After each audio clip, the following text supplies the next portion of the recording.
Hey, everybody, this is Beneath the Cowl, the podcast, and we have today an amazing panel for the beginning of Black History Month. Just an amazing panel of creatives, cosplayers, photographers, you name it, they are here. And I'm not going to take up too much time. I'm going to let them introduce themselves. I'm going to ask them to go ahead actually and tell us, who they are, how long they've been doing this, and then actually as a curveball, let's go ahead and actually ask, let's see, who is on your geek Mount Rushmore? So you got to pick four characters that are, pop culture.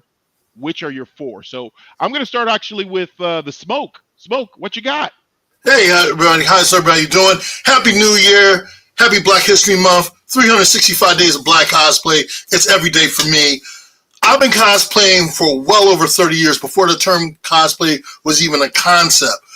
Basically, I was the guy, that black guy who was always getting dressed up, going to movie premieres. My first cosplay, I was doing Tubbs from Miami Vice. My buddy and I were doing Crockett and Tubbs. Man, we're talking about the 80s. Everybody thought I was an oddball. My senior prom, I was dressed as one of the Blackhawks. I got my designer tuxedo made, and God bless my mom at the time who made it for me and all. I've been cosplaying for so long and everything else, man. It's just been a delight, and I've been having the time of my life and all. Between cosplaying, I'm a pro wrestler, former pro wrestler, been a world champion, tag team champion, the whole nine. Worked in companies like ECW, Dangerous Women of Wrestling, Glow, NWA Shockwave. So I've been doing it. I'm also an actor, done tons of movies, some background work, some front ground work. I got an upcoming superhero movie coming out later this year, God willing, because of the strike and everything. Done a couple TV shows and everything else under the sun. Done public speaking, doing motivational speaking for kids. Also been a cosplay director for a lot of different cons, like Great Philadelphia Comic Con, working with Wizard World. I was also host on Heroes of Cosplay, one of the only persons of color on Heroes of Cosplay, and hosted on Heroes of Cosplay the second part of the season. And everything else under the sun, I just manifested making sure that I follow my dreams and my patterns of what I want in my life and what I want to do. Cosplay is a large part. It plays a large part of my life. It is the embodiment of everything who I am, from wrestling to acting and everything else under the sun. I've done well over 5,000 different cosplays, from the very minute to the very big. And I've had people from the industry, from acting, from artists, comic book artists and everything, that have loved my work and showcased my work. So I have been blessed to be able to be one of the people out here that inspire others, and to see it now grow into where it's at now, and seeing POCs everywhere, man. It is like, without a doubt, phenomenal. Now, before we go any further, let's talk about my four Rushmore people that I admire. We're going to start off with George Lucas. George Lucas, for the simple fact is, because I grew up on Star Wars, 8 years old, saw Star Wars for the first time, loved it, and I wanted to be one of those characters. Everybody wanted to be Darth Vader. Everybody wanted to be Han Solo. I wanted to be Darth Vader because, James Earl Jones, for one, and everything else under the sun. Next under my belt, Stan Lee. Goes without saying, Stan Lee, to me, he was the hallmark of my childhood. Spider-Man, Avengers, everything under the sun, growing up in the 80s, Incredible Hulk, you name it. Stan Lee with everything, and be able to hang out with Stan on top of that. The next person on my list, George Perez.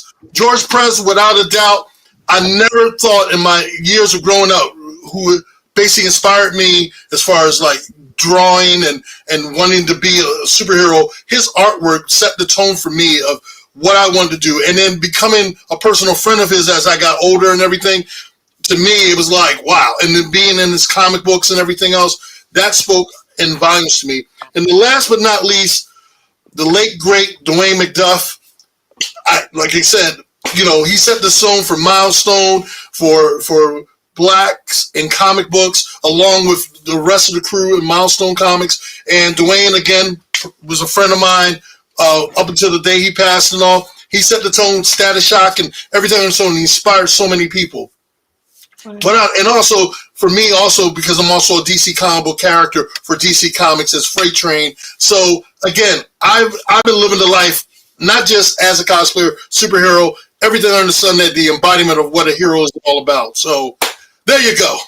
That's my Rushmore and everything else under the sun right there. That is an impressive resume, sir. That is an impressive resume. No doubt, no doubt. Actually, I'm gonna go next to Chief Geek Photography. What do you have, good All right, sir? you really want me to follow that? Okay, I'll see what I can do. I mean, I'm just saying. I think you can. I think you can. All right, so Brandon Jackson, aka Chief Geek Photography. I've been cosplaying since around 2011. Been a lifelong geek. Been going to San Diego Comic Con since '93, but of course, my whole entire life, I've been a nerd. So, but also was in the military.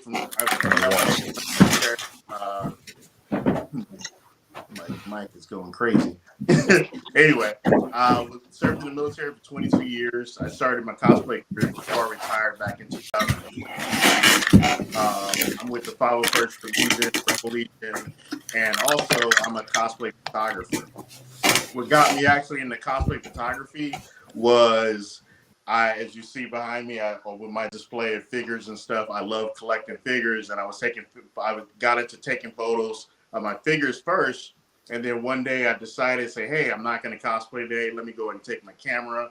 People actually really like my photos, and I became obsessed, and I got into wedding photography, and I do all sorts of military retirements and lots of different things. And cosplay photography is one of my passions. That's one thing that's not a part of my business. Is actually my charity. I don't charge for any cosplay photography that I do, because that's my way of giving back to the community that has given so much to me, because the cosplay community has definitely been a huge support for me in a lot of the things that I've gone to, coming back from combat deployments, losing my wife in 2021 in a car accident, you name it. They've always been there for me. I've had a strong support system. And cosplay is a huge passion of mine. Do it as a family. I love my son, including my son in cosplay. He's a nerd too. He loves everything under the sun that I do: anime, DC, Star Wars, Marvel, you name it. We're into it. And I'm gonna just finish it out with my Mount Rushmore, and I'm gonna do three fictional and one actual person from history. So my three will be King T'Challa, King Zuri, Mace Windu, and Dr. Martin Luther King. All right, that's great. That's another actually amazing Mount Rushmore. I'm going to take it now to Paper Doll. Paper Doll, tell us actually, give us your little biography.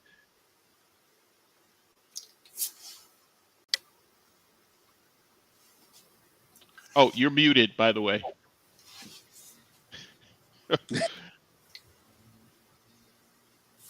Sorry. Background noise. Totally okay. But hi, everybody. Love Paper Doll. And just like Smoke, I wrestled back in the day. First female wrestler for my high school and only female wrestler.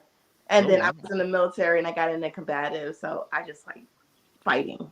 But, but yes. I was playing. Well, my parents got me into cosplaying because my parents are nerds. And so I was kind of forced into it, and I love it. They would take us, my sisters and I, to conventions and dress us up like Trekkies. Still not into Star Trek. More of a Star Wars person.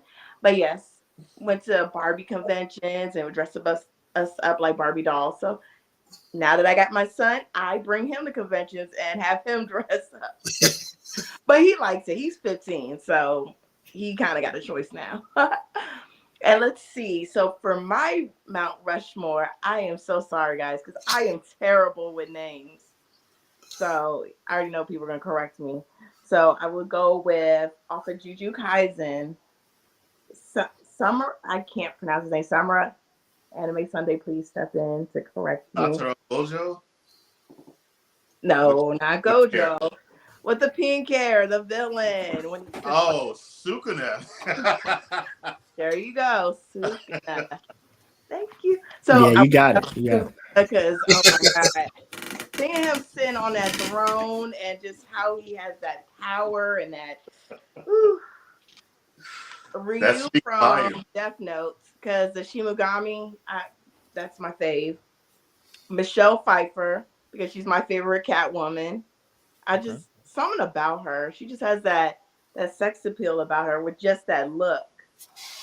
And for Magneto, I know everybody is super random, but that's my favorite Marvel character. Not even favorite villain, because I don't consider him a villain. I look at him as one of those like anti-heroes, and he had reasons for things, a little too violent, but I do love me some Magneto. So that's everything about me. All right, cool.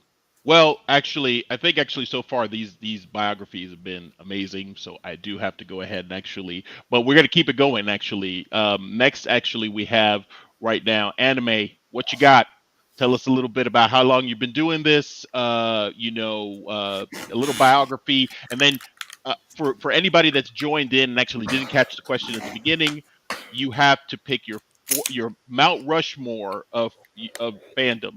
What is your? It could be real people. It could be a fictional character. What's that Mount Rushmore? Yeah, no problem. Okay, cool. What's up, everybody? Go by Anime Sundays. The whole premise is the show where we talk about anime on Sundays. Long story short, a lot of anime came out on Sundays when I was making the page, and so hence here we are. Content creator, mainly anime debates on YouTube. We got skits on TikTok. Cosplay. I try to dabble a little bit. I don't really do too much. I do a little some, dabble. But I mean, in terms of Mount Rushmore, I guess when I think about when I talk about an anime Mount Rushmore, for me it's Goku, Luffy, Naruto, and Ichigo. I think that's the anime Mount Rushmore. Fandom wise, I mean, my favorite fandoms, if I had to have a Mount Rushmore for that, it would probably be like One Piece, Harry Potter, Star Wars, and I don't know. The third one would be probably something like Spider-Man or something like that. Marvel. Spider-Man's probably one of my favorite heroes aside from the Marvel side. Anyway, DC. I'm a little basic. I like Superman. I know a lot of people don't like Superman, but I'm a big Superman fan. But that would probably be like my nerd fandom compared to my anime. But yeah, man, we here, man, chilling, vibing, throwing parties and whatnot. We having a good time, man. That's all. Cool. Selena, floor is yours. Hey everybody. Hopefully y'all can hear me okay. Yes. So I'm Selena. I'm from Maryland. I got into cosplay as a pandemic hobby. A friend from college, he did photography on the side. He wanted to shoot together. I'm like, who should I be? And so I just chose Snow White. And that was like my first cosplay shoot like several years ago. And I just was like addicted from that one shoot. And I was like, oh shit, I can be anybody I want to be. So I just kind of got like really obsessed with it. Like at one point I was going to cons like every month. I didn't care if they were big or small. It's such a great community, such a great way to meet people, such a welcoming community. And I just have this like gigantic passion for cosplay because it's so creative, it's so much fun, and I love it. Harley Quinn, Chun-Li, and Foxy Love. I know they're all random, but that's mine. I mean, those are yours. Yeah. There's no shaming. Everybody's got their own Mount Rushmore. I say actually, that's live your journey. Love your journey. Kenneth, talk to me. Tell me your story. What's up, everybody? My name is Kenneth Jamil Cosplay. I too am a pandemic cosplayer. TikTok made me do it. The pandemic hit and everybody was doing skits and people were dressing up, and I'm like, what's this cosplay thing? So seriously, I've only been cosplaying now for this would be my 4th year. And I started doing Killmonger obviously the locks, and I was doing some Killmonger skits, and I just pulled the trigger and got my first suit from, many people probably know, Parallel Life Studios over in Paris. They did my Killmonger suit, and I've worked with them like 2 or 3 other times with some other suits. And the very first con I went to was Dragon Con. I jumped right into the deep end, right? Yeah. I got one suit and I'm going. And so I went to Dragon Con 3 years ago and I had a ball, right? And from then on, I just keep adding different cons. This year I'm going back to Dragon Con again, so this will be my 4th year there. I'm probably going to hit BlurCon for the first time, so I'm looking forward to that. So I'll be in DC for that one. Working on 3 cosplays for this year. Let's see what else. I am probably the most senior person here. I will turn 50 this summer. Oh, you're still on Similac. I was looking, I was like, I don't know, maybe he might have me. He might. Oh my God. I don't know, man. There's a lot of black don't crack, bro. Black don't That's crack. right. Hey, That's right. you know, so in being an older person in cosplay, right? I feel the same love, the same welcoming, the same energy. None of that. Why are you here? You should be at home doing A, B, and C. I never feel that way anytime I go somewhere, especially around our people. If I was to say my Mount Rushmore, shout out to everybody who's a veteran. I also served the Marine Corps for 8 years. Number 5.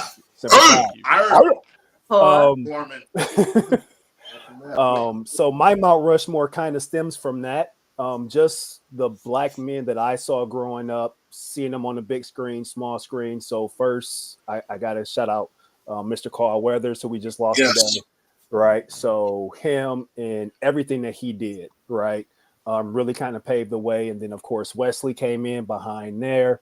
And then you get Denzel, and then, you know, now we have so many other. Michael Jai White is another one. You just look up to those brothers on the big screen and seeing what they're doing, and you know, it just makes you want to do stuff like that, right? I am an engineer by trade. I've been with General Motors now 29 years. So I would love to be an actor and be in that world, but life happened and set me on a different path. So cosplay is kind of my way to do that, right? It's my way to get into a different character and do something that I can't normally do in my day-to-day life. So it's my creative outlet, so to speak. Amazing. Actually, and as I say, amazing tea. You like that segue? That was a nice little segue in there, right there. Mm-hmm. So we can't hear you. Amazing. No sound. There's no sound. Check your settings. Anybody know how to lip read? I mean, we can make this happen, man. We got the tools and we got the talent. We can make it happen.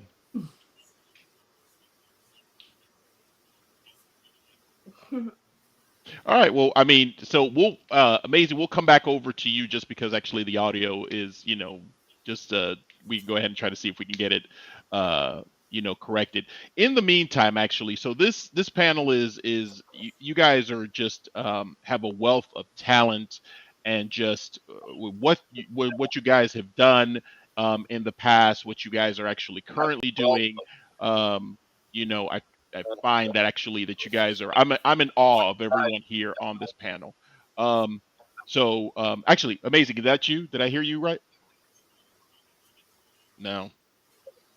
Still nothing. Well, we did have somebody else join actually. Quiva, can you hear us? All right. So here's your question, right? A mini biography. How long have you been doing this? And what is your Mount Rushmore of geekdom? Like, it could be real people, it could be fictional. 1, 2, 3, go. My name my name's Quiva. Hi.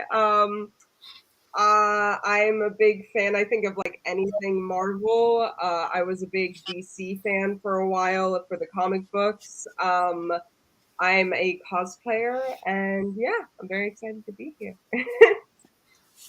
She's being so humble. She's also an amazing photographer. She's done my photo shoot in Kane to Conquer, and she's the director too of so many good projects. Her whole crew every time come out fly. She's being too humble. She's an amazing director and videographer as well, and makeup artist. Thank you. I appreciate it. That is awesome. And I know actually that Mount Rushmore, I will just, to be fair, I did give a prep beforehand to a few of the folks. So I knew that was actually going to be one where it was a little bit of a brain teaser. So if you want to come back to that one, we can. I'll give you a shot to go ahead and actually really formulate who you want to be on that Mount Rushmore. Like Okay. Which faces are there? Okay, got you. All right. So, like I was saying earlier, actually, I am in awe of every one of you guys and what you guys do. So, I guess actually my first question, just to go around the table here, is what brought you into cosplay, and then also on that same question, what keeps you in cosplay? What keeps you, or in photography, or in just content creation? What is the thing that what was the one catalyst that brought you here, and then also what is actually what keeps you here today? I'll go first. So for me, what actually initially got me into cosplay. So I always loved Halloween. But like I said, I would go to conventions and I would see other cosplayers and I'd be like, you know what, I'm a nerd, but I'm not that nerd. And I would just be like, all right, I just go about my business, collecting comics, whatnot. And in the military, especially in the Navy, they expect you to volunteer. And I always loved volunteering, doing community work. But it came to a time where I wanted to do something more like myself. I got more senior ranking, getting close to about halfway in the military and stuff. And so I ended up finding, the Star Wars costume clubs that actually do hospital visits and stuff like that. And I literally did my first hospital visit, and I was in Darth Vader, and it was such an overwhelming experience. I immediately became obsessed and fell in love with it. And then too, it's the challenge. Like for me, the same thing with cosplay and photography. I never saw myself doing anything with art. I always was very intimidated by doing new things and stuff. I was good at a lot of things and I just stuck to them. But then when I started making my own cosplays and I started doing photography and there were people who actually thought they were good, it became an obsession for me. As you see, like for my collection, when I like something, I obsess over it. I'm just being honest. And one of the biggest things that keeps me going in regards to doing it is the fun. I have so much fun doing it. Me being a kid who just lived in a world of imagination. I love comic books. I love movie. I love sci-fi. Continuing to do cosplay and do content on a daily basis is a lot of fun. And also, too, is to be a positive influence in the community. That's one thing I live. Anybody who knows me or has been following me long enough knows that I love to spread love and positivity and unity. And I want to be a great example I can for all the kids, especially my son. I'm going to jump in real quick and say, for me, growing up in the 70s, you didn't have too many people that looked like us as superheroes. So watching shows like Shazam and everything, I was like, I want to dress like that. I want to be Captain Marvel and all. And my oldest brother, he was always in the comic books, George Perez, X-Men and all. And I would always try to sneak in his room when he would bring home new comic books just to read them and stuff. From Star Wars and all, Captain Scarlet, I grew up on all this, and I always wanted to get in costume, be that bigger than life character. I think that's one of the reasons why when I joined the Marine Corps, I wanted to earn that uniform, the dress blues, walking in with pride, and people would see me, and it was like, wow. And then when I became a pro wrestler, you're a bigger than life character. From there, for me, cosplay just embodied everything. And I just wanted to expand on that, from acting, doing films, and then also doing films. Like it was funny when Chief Geek brought up about doing photo shoots. I started doing photo shoots here in Philadelphia I would bring together all cosplayers and people that wanted to think about cosplaying. My photographer and I, Serious Photo, would get together at my house. We would have up to 30, 40 people. I would bring food. And for cosplayers that are just starting out, like from people like Night Mage and other people that have just started off, and now they're blown up. I mean, there's a catalog of nothing but cosplayers that started off here in Philly that came out just to get together. What inspires me to continue on cosplaying is the fact that, for me, I love challenging myself, wearing different costumes, getting in shape. There's been times that I'm like, I'm gonna work on this cosplay. I want to get it done. And when I start latching on to a character, I become that character. Not only do I become the character, I'll end up buying the figures. Like you, Chief, I collect a lot of figures. Like I said again, I become that character. So again, I just love it. I don't think I'm ever going to stop. People that personally know me from doing, like you said, children events, going to schools, talking to kids, showing them that, hey, you can do almost anything in the world. You can have a 9-to-5. You can still go out here, be a pro wrestler. You can still. I try to show kids that you can do almost anything if you put your mind to it. Cosplaying, doing the superhero thing. There's kids now that have come back to me that were 7 years old when I've come up to their school as a pro wrestler and as a cosplayer that are now in their 20s and said, I remember, you gave me this picture and you signed it. And I'm like, whoa, that blew my mind. And on these people, these kids were going to school with my daughter. And so to see them now in their 20s and 30s and all. So again, that's what keeps me cosplaying. It doesn't stop and it's never going to stop for me. All right, cool. All right. Paper Doll, what about you? What got you into it? What keeps you in it? Well, what got me into it was definitely my mom and dad. So both my parents were Marines, or still are. You're never not a Marine. Yes. Yeah. So you already know life was tough with mom and dad Marines. But they were both nerds, and they were bringing us to conventions all the time. And so my mom, she's always like traveling, being deployed. And so my dad had 4 daughters, and he's like, all right, time for bedtime stories, comic books. He was raising us just, I'm going to read a comic as a bedtime story. Oh, yeah, when Superman bench pressed the earth, and that's all we got until later on in life. We're like, oh, girl stuff, Barbies, wow. It was just action figures. Like, here, play with these Power Rangers. And taking us to cons. And so I just like loved it. And that's what had me start cosplaying, because it was like just tradition with family.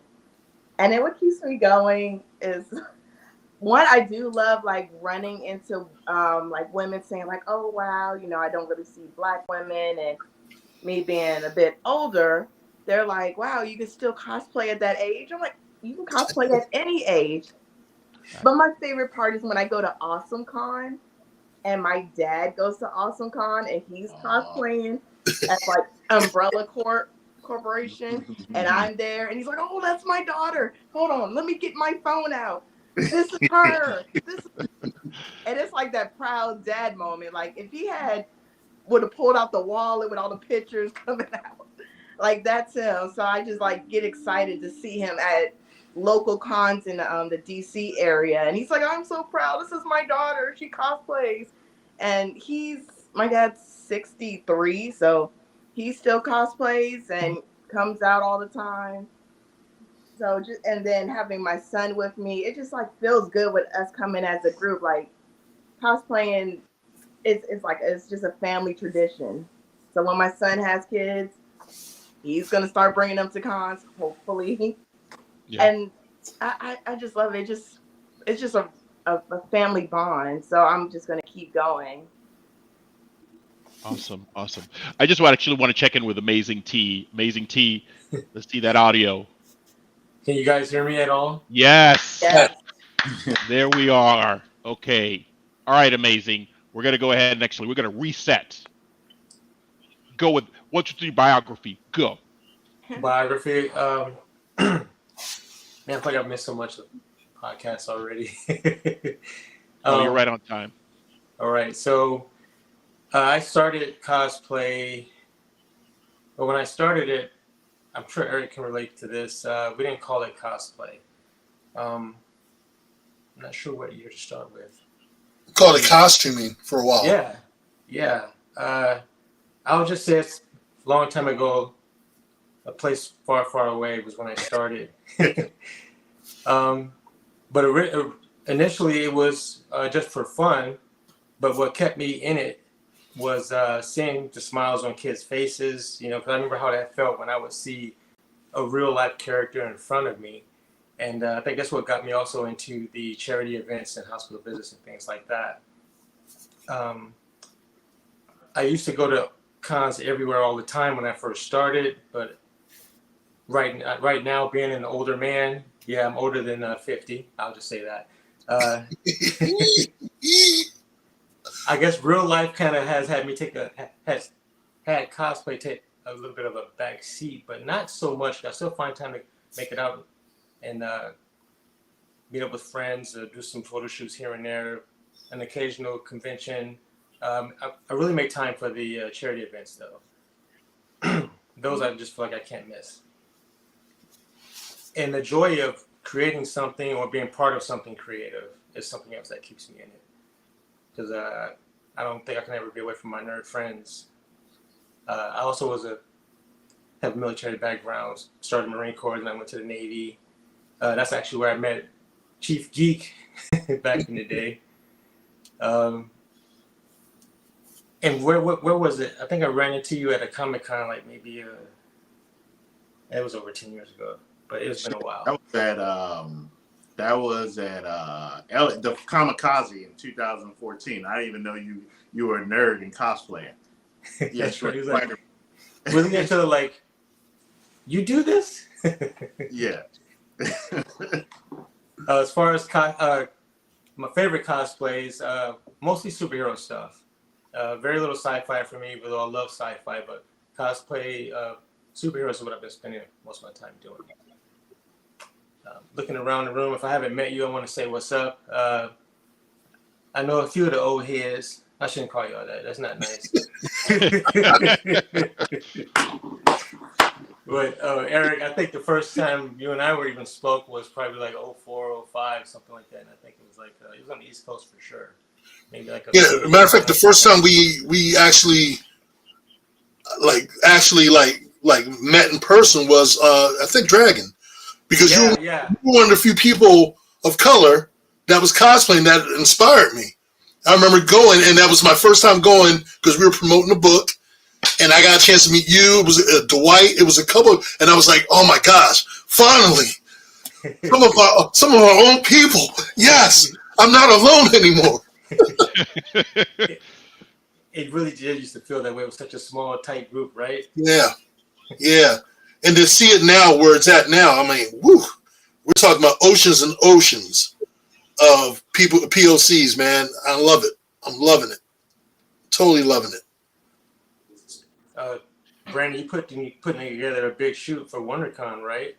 Oh, yeah. So this would be the second year we do, because actually my first time going to Dragon Con, when I went to the Black Cosplayer meetup, it just blew me away. I felt so inspired and so compelled for many years, and then the pandemic happened, so I couldn't do it. So last year I put together the first Black Cosplayer meetup at WonderCon, and then I'm doing it again this year at WonderCon coming up. I haven't done it at Comic-Con yet, just because it's not as many cosplayers, but WonderCon is one of our biggest cosplay cons for the West Coast. So that's why I decided there. I think I'm going to do it at Anime Expo, because that's the biggest anime convention. And also going to eventually do it at LA Comic-Con as well. Nice. All right. Well, that's actually awesome. So this roundtable obviously is also, obviously observing Black History Month. And, as we are creatives of color, it's important for us to have, to sort of carve out our space in the medium, in anything, whether it's cosplay or photography. So my question actually, and I'll actually start off actually just to sort of get everybody a chance here with anime is, what what inspires your cosplays, or who inspires you when it comes to actually other cosplayers of colors, or other creatives of colors, or other content creators of color? Well, for me, it's easy.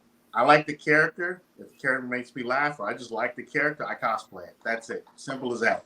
It could be from when I was a kid, or it could be new or whatever. If I like the character, I just cosplay it. I agree. I'm the same way. If it's a character I like, I'm going to cosplay the character. I'm going to become the character. I think some of the people ask, what inspires me, like one of the things that inspires me as a cosplayer is seeing other people of color as cosplayers that are like stepping up and bringing the game to the next level and stuff. It inspires me because I'm like, man, and like Terrence and I was just saying, it was a pocket. It wasn't that many of us to hear that you're having, photo shoots at DragonCon, black cosplayers together at photo shoots to be able to hook up and all. We didn't hear that. We didn't have that when I started out. The cosplay, one of the other inspirations that I love cosplaying with is my wife. I love cosplaying for Dia Cosplay because, again, when I done Icon, she was my rocket. When we try to do some combinations, she loves her Disney princesses and My Little Pony and all. But for me, it's like we try to do combinations, we try to do collaborations. But again, she's one of my inspirations. But like I said, again, it's mostly also other fellow cosplayers that inspire me that just want to, especially like I said, cosplayers of color that really inspire me, that really just keeps my motivation going, whether it's in fitness, whether it's in just this creativity, creating cosplays, working on props and all. I always try to step up my A game and everything else. And also looking forward to like doing photo ops and doing photo shoots. Like Chief, you and I definitely gotta link up, man. We definitely gotta link up down the road. Anthony, you already know. You and I, when we walk in the room, people take notice of both of us when we walk in the room. And I think the last time we were together was New York Comic Con a couple years back. So like I said, I love engaging with other cosplayers like that and on doing photo shoots on the fly, just photo ops. I love it. So that's the inspiration for me. I think for me, when it came to anime, I really initially started out trying to stay in my lane. If they looked like me, if they sounded like me, then I would try and do that. So like the very first anime one that I stuck my foot into was Ogun from Fire Force, right? Brother, Locks, simple cosplay to put together. So that was my first one. And then my next anime one was Admiral Akoji from One Piece. Once again, that was really simple and easy for me to do. But what inspires me is when people step out of that lane, right? When they start to do different anime characters. Sir Julius is one. He did like the guy from Seven Deadly Sins. And I'm like, okay, if Sir can do that one, I can do something. So this year I'm stepping out. I'm doing Captain Yami from Black Clover. And much like Chief, like if the character speaks to me and I feel like I can pull the look off, then I'm going to give it a shot. I'm no longer boxing myself into someone who looks like me. If I can identify with the character, then I'm going to try and knock it out. So I'm looking forward to kind of stepping out of my box when it comes to anime characters. Well, I'm going to jump in real quick and say this also. One of my favorite anime characters I love doing besides Piccolo is Jet Black from Cowboy Bebop. And to have Bo Billingsley, who was the voice of Jet Black, give me all the props in the world. I even have a corgi named mine. So just to let you know how much I love Cowboy Bebop.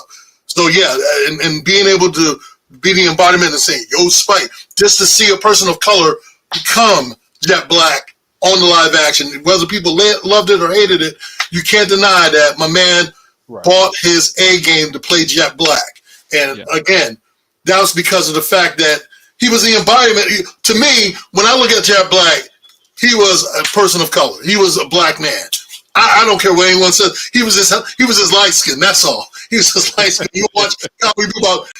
Come on. How many guys you going to hear? Yo, Spike. Yo, what's going on, Spike? Yeah. And all this stuff. I'm like, come on. You can't deny that. But yeah, like I said, I had to jump in and say that and stuff real quick. Cool. And yeah, I think actually it is. Inspiration can come from anywhere. It's always great when you have inspiration from, within the culture and seeing other people actually inspire. I think without geeking out too much, Smoke, like you were, Godfather status all the way up here from the moment actually I was just like, that dude, I want to be like that when I grow up. That's the dude I want to be like. And same actually, I think to some degree with everyone else here, there's aspects of what you guys do and what you bring to the table that is so amazing and so creative and so, just so refreshing, actually adding it into, just into the zeitgeist and having people, acknowledge what cosplay can be outside of it just being a very narrow thought of just, oh, you have to be this way, look this way, have this specific thing. So I think it's critical, and I love the fact that there are so many of you are not only actually, great creatives in front of the camera, but great creatives behind the camera. So actually, let me just speak a little bit to that, to those actually that are, behind the camera. What are, when you're going out into cons and stuff like that, and you're wearing your hat as a photographer, what are the things actually that you try to make sure to seek out to add to the exposure into making sure that there's representation across the board? And actually, I'll start with Quiva. Sorry, tried to unmute myself. So I've actually never done photography at a con, but I have taken photos of like cosplayers in general. I mean, like for me, like any person can be a specific character. So usually I just like the way that I based off like wanting to do photos for someone or doing stuff like that is just like, how cool can we make it? Like what can we change with it to really make people, when they see the photo, believe that they're in that place? Because that's something that I kind of learned during COVID when I couldn't go outside, is start compositing and doing stuff like that. So it looks like I'm outside, but I'm actually not outside. So I started learning that. And so like, that's kind of what I look out for. It's just like, hey, like how much can we convince people that we're actually in this place and stuff like that? Yeah. Yeah, that's a really cool aesthetic. Actually, Chief Geek, what about you? As a photographer. It's crazy for me. It's like when I go to cons, I have no plans. When I'm a photographer, I just go and I try to create things. I love shooting with everybody. Like a lot of cosplay photographers, they're very selective, and they want to pick out their favorites or pick out the pretty ladies or pick out. I want to shoot with anybody who wants to shoot with me. Period. And also too is I like sometimes just the nerdy person. I know I can tell they're nervous or young. They just put on it and they're intimidated, because I remember how it was being extremely shy myself. I wasn't always bold. I've been introverted more of my life than I have been very outgoing. And so I like to be able to get on and have fun, play music, to inspire those individuals to come out of their shell and go and embody those characters. Because a lot of times, they put so much effort and so much time, and because they may not have the confidence, other photographers don't flock to them. So I want to make sure that their cosplay, their time and their effort is represented. And also too, sometimes I walk around just running and gunning, and a lot of times I'll just post up with my lights and everything, and I'll just put on live like, hey, I'm at this location, come find me, and I'll just shoot anybody who's walking by. And so, because like I said, it's so much fun seeing the smiles on people's faces, creating art, and that's one of the biggest joys I have and stuff, because people are like, oh my God, that's actually me. Yeah. Anybody else actually that has done photography or been behind the camera? Anybody else wants to join in? By all means, actually, No one? I'm kidding. I mean, other than working as a photographer. Yeah, I was gonna say I haven't done photography. Yeah, I mean, like if you're talking about like working with photographers, like I said again, for me working with Serious Photo, who's been my photographer for well over a decade, and he and I doing the cosplay photo shoots, we the whole idea was to have it out of my house and having different cosplayers come from different directions, or people that thought about cosplaying. And we're like, hey, we're like we're doing photos. We're not looking to make any money, and we've been going strong for well over 10 years. And it's great now to see all these other great photographers getting together and doing cosplay photo shoots, and inspiring other people that want to break into cosplay to get a chance to see what it's like first off to see themselves on camera and on in the picture and all in the costume. I think that helps set the trend, and also it's a good way to know how to pose in the camera, because photographers will give you direction, how to pose, how to hold a pose, how to do an action pose, and all. Those are important. You just don't want to walk in the costume and say, "I'm wearing a Batman costume. Hi, everybody. I'm Batman. Take a picture of me." You want to become Batman. When I cosplay as a character, I become that character. And I try to inspire cosplayers to do that. Like, hey, man, do an action pose. Let me see you do an action pose. Or they'll bring a comic book and, like, pick out what your favorite pose is. And then we'll make that happen. My photographer will do his best. I have a photographer that does outside photos. So we'll have her take the cosplayers outside to do outside photos. And like I said, again, so it's great to be able to help inspire those cosplayers or people that are thinking about cosplaying, but they're kind of shy. But once they get in front of that camera, they embrace that camera. They start loving that camera. So, and my photographer is the most laid back, easygoing. Like, he's like, yeah, let's go ahead and do that. No, so it's great to be able to give them direction and to show them what it's like, to be in front. So this way you get some of the most badass freaking shots that you will see a cosplayer do. And I've seen a lot of great cosplayers, like these great people here that you see on the show right now. All of them, I've seen all their great pictures and all, and I'm telling you, top tier. Here. That's right. Absolutely. All right. So now let's go on to something actually a little bit deeper, a little bit actually more, I don't want to say actually, I don't want to say necessarily serious, but something actually that is still serious in itself is, we've obviously been in the space now for a while. All of us collectively. Do you guys feel that? Do you feel welcome? Do you still feel a lot of pressure and a lot of resistance with when you choose to cosplay, whether it is actually a character of color or whether it's a character that is not a traditional character of color? Do you still find that resistance? Do you still have those encounters and stuff like that, or do you think actually we've moved to a place where maybe there's a little bit more acceptance?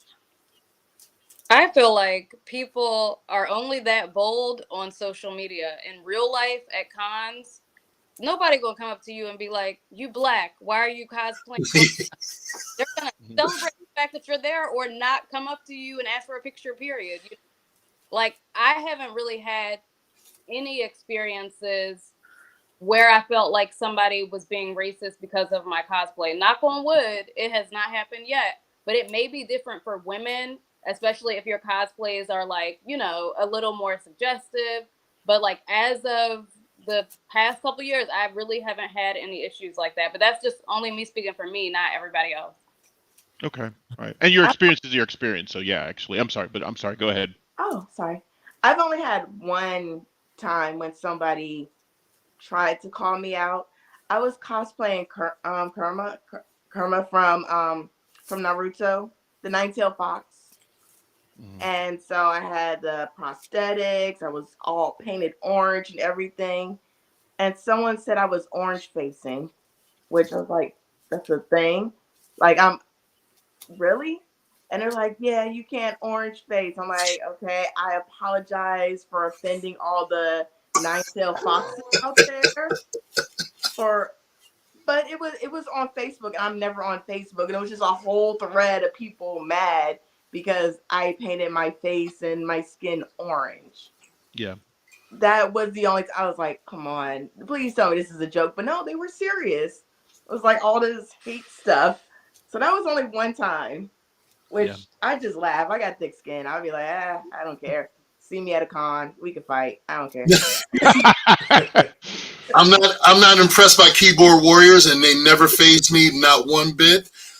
Listen, I've had people make comments on my size. I never had to worry about the color thing too much, because they know if I ever saw them in person, they get flattened. But I never had that issue. I just call them keyboard warriors, and they keep it moving.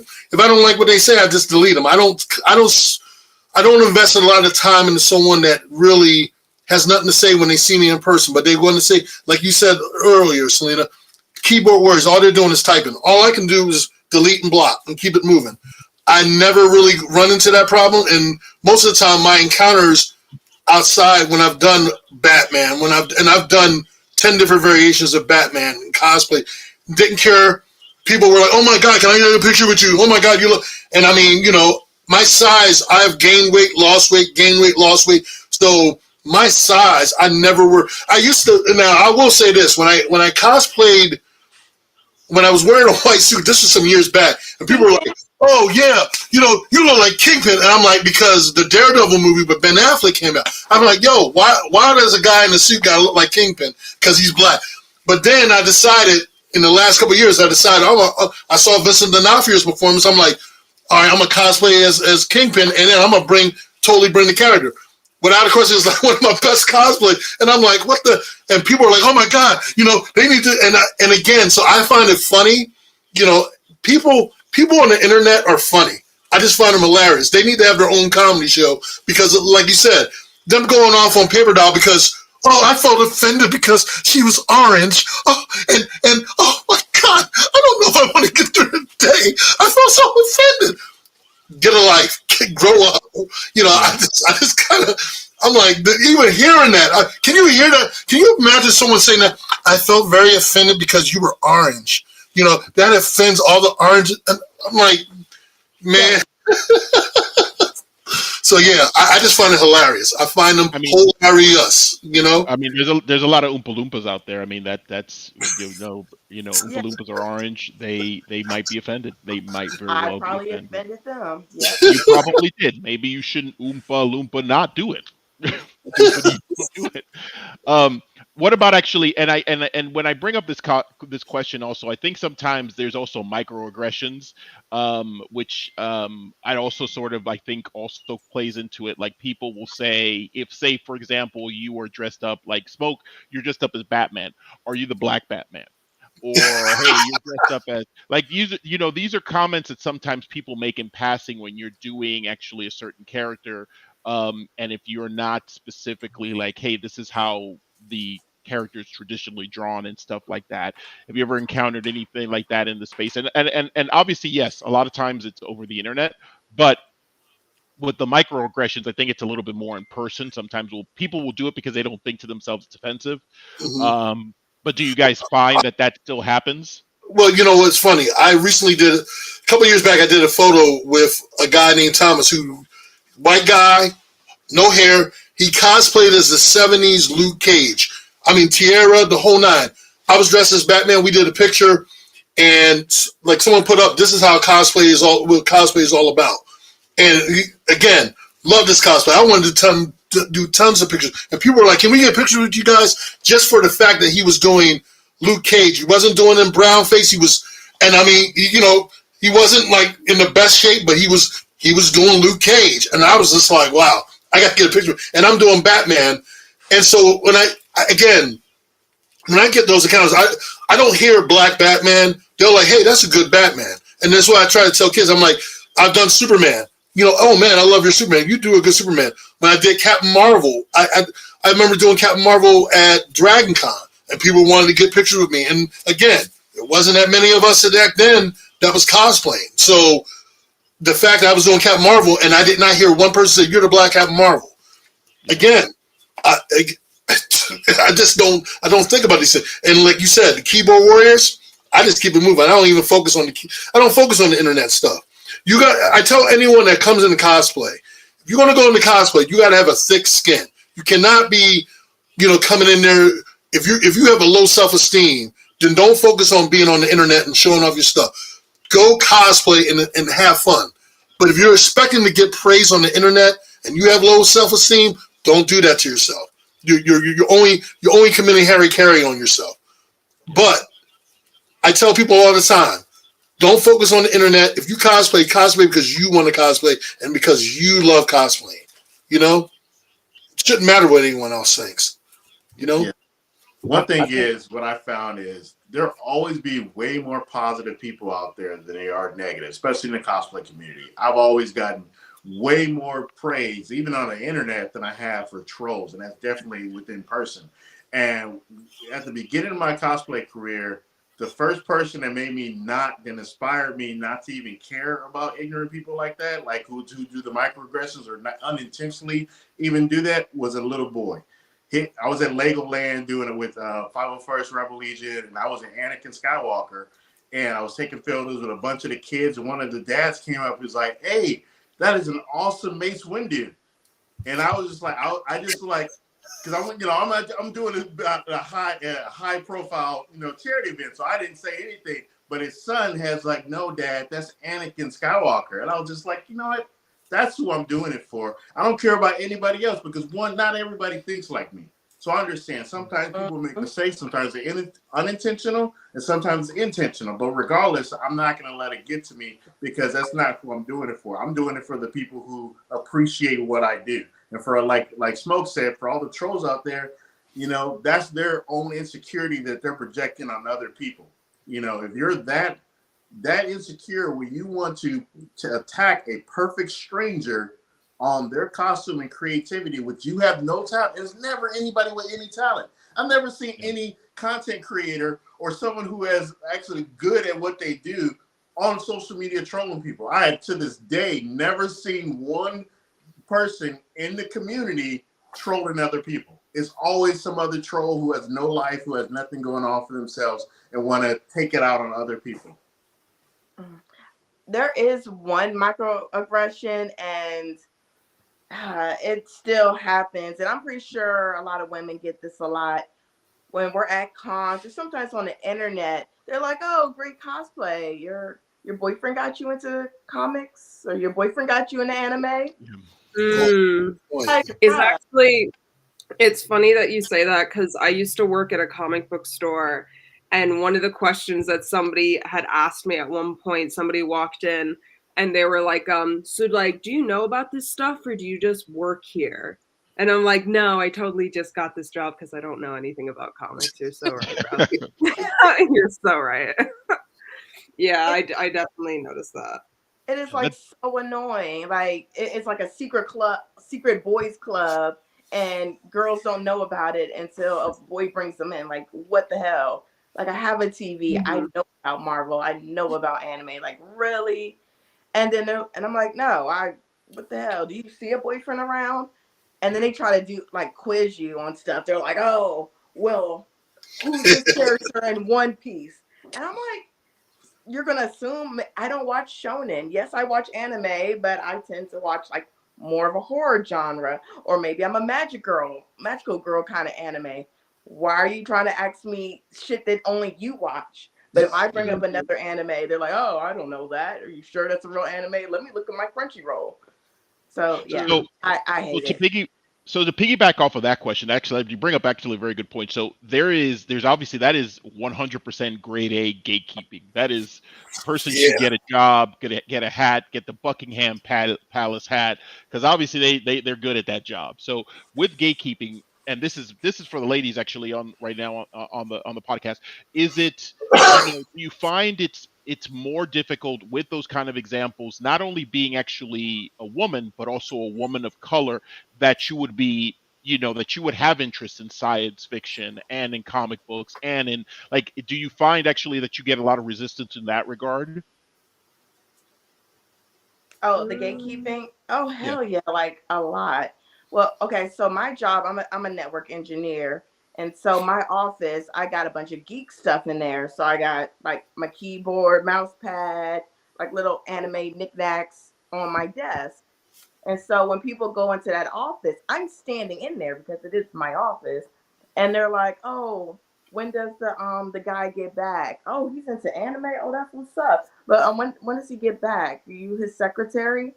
I'm like, "No, I'm the engineer. Why does the engineer got to be a male? And because you see anime, you're assuming it's also confirms it's a guy's desk."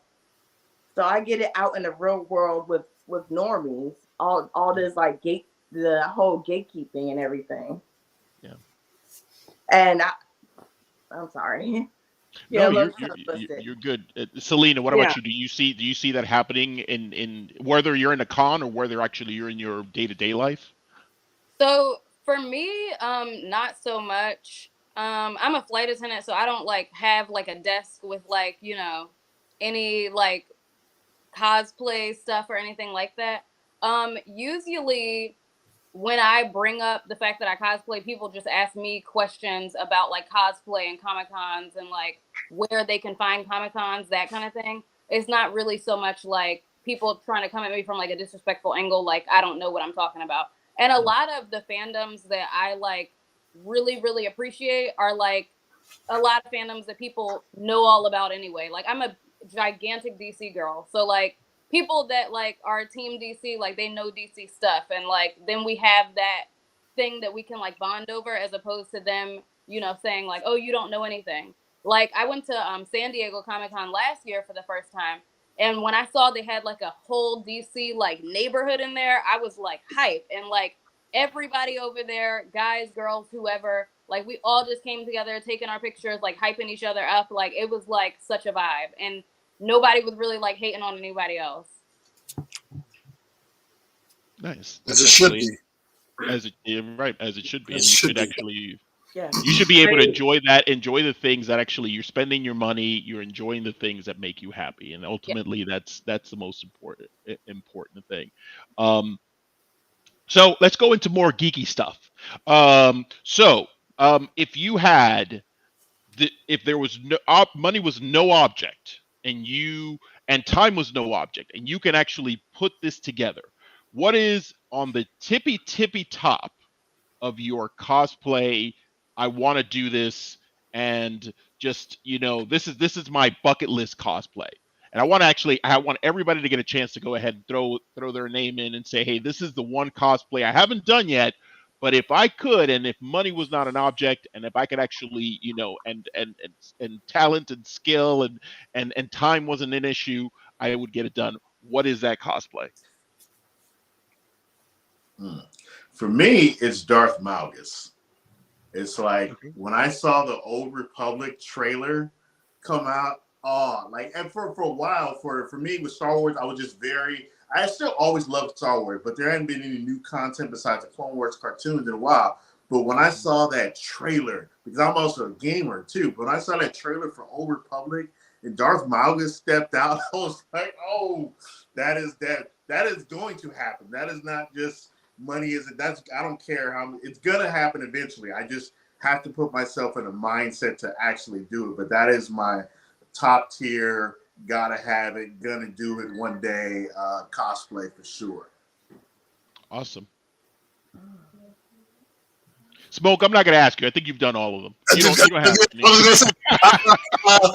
and then there's stuff I'm working on right now. But I'm gonna bounce off of Chief real quick. Speaking of Star Wars, I will say this: I am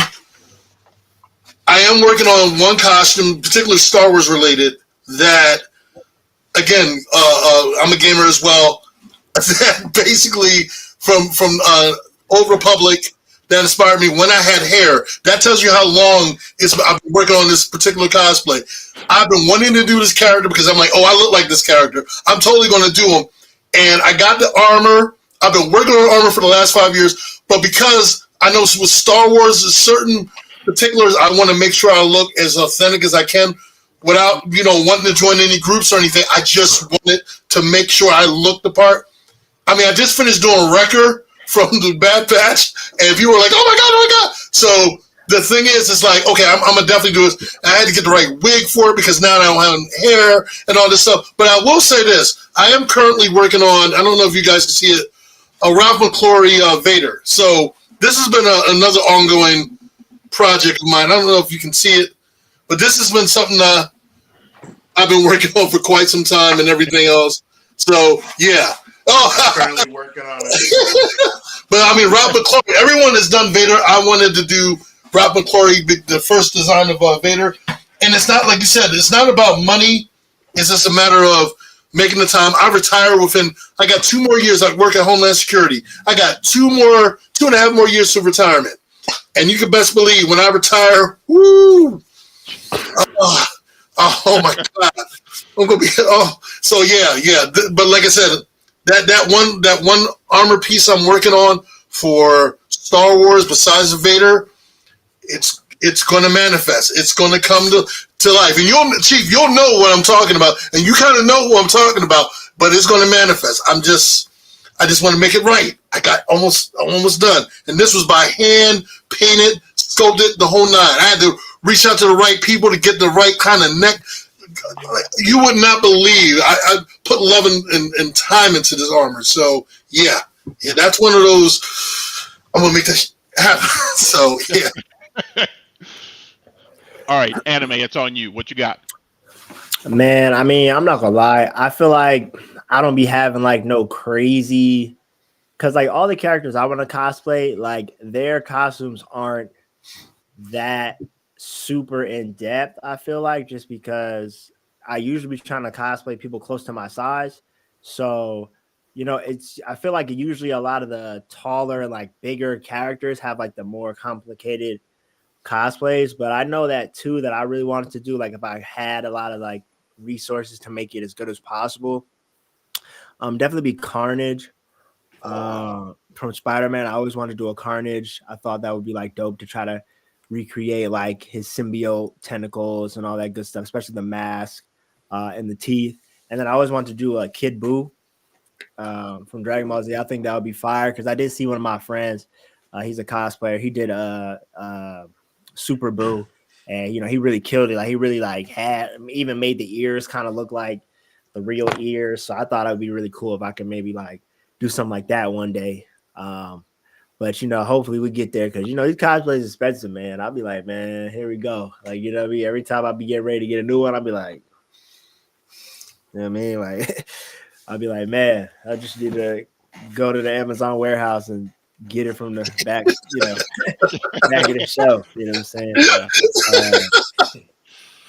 All right, Amazing T. What's yours? Man, I've been thinking about it since you asked the question. There's so many big ones. I'm working on one right now, myself and another cosplayer friend of mine overseas. I actually just sent the cosplay out to him, and that's one of them. And it's been going on for a couple of years now, probably 3 years. This cosplay isn't finished. It's a cyborg. It kind of morphed a few times. I think that's why. But what I really want to do is something that feels larger than life, like something where you have no idea it's me in the costume. It had to be some kind of giant armor where I'm on stilts. Maybe something like a Transformer would be something like that. We want to do, maybe like Optimus Prime. Nice. Yes, Smoke, I know you've done Optimus Prime before. And Megatron. That's the reason why I said Smoke, this question ain't for you, man. Just move off the side. But Optimus would be a really cool one. Paper Doll. Remember, I mean, and I didn't put this caveat in there. I just want to throw this in there as well. Not that I'm saying that you can't cosplay regardless of your shape, regardless of your age. That's not it. But in this budget, this unlimited budget, you also do have a budget actually for like what they do with the Marvel movies, where you got a personal trainer, you can get yourself all cut up. All of that is included. What is the cosplay? Damn. So this was, I think it came out maybe 2022 or 20. Yeah, I think around that time. If y'all ever watch on Netflix, it's like Love, Death, and Robots. Yes. I yeah. love Then that. Tomorrow, the one with the all gold. Gold. Yes. Yeah. Those ones, yes. Yeah. I've seen that episode way too many damn times, probably like 20, 30. And it's just so beautiful to me. And I already know the perfect spot where to shoot at, where it's got like a nice little pond. It's not too deep, so I don't drown. And the waterfall. And it was like, I really want to shoot there. But every time I'm working on a cosplay, I'm giving, I don't know. It's horrible. What is it? I'm looking at like C-3PO, just gold, stiff, heavy. Like I might be naming the wrong character. I don't know, but it's horrible. So if I could hire somebody to make the perfect combination of body paint, jewels, the contacts, and I have all the budget, because I just want a certain look and not so heavy and clunky, because that's how it looks. It's just I can't get the costume right. paper doll, you want to be able to walk and go to the bathroom, right? I mean, I would hope. I mean, maybe not. Maybe actually you just want a Yeah. whole mess of gold on you at all times. I mean, that could be it too. Yeah, it's like it's got to be perfect, but the bodysuit and I hand stitched on jewels and everything, but it was just so heavy and it was just not giving the look. And I was like, okay, this is hideous. And then I like gave in and I ordered on Mick Costumes, and then that one was just as ugly. And I was like, ugh, maybe I should just do body paints and have somebody glue gems. That's a lot of work just to get the photo. But I really would love to wear it to a con, but that is the dream cosplay, is to do that from Love, Death, and Robots, Jabaro. All right. That's Can I add one? Oh, okay. Since you mentioned that whole getting cut up and everything, and I would want to do old school Lionel from the Thundercats. Ooh. Nice.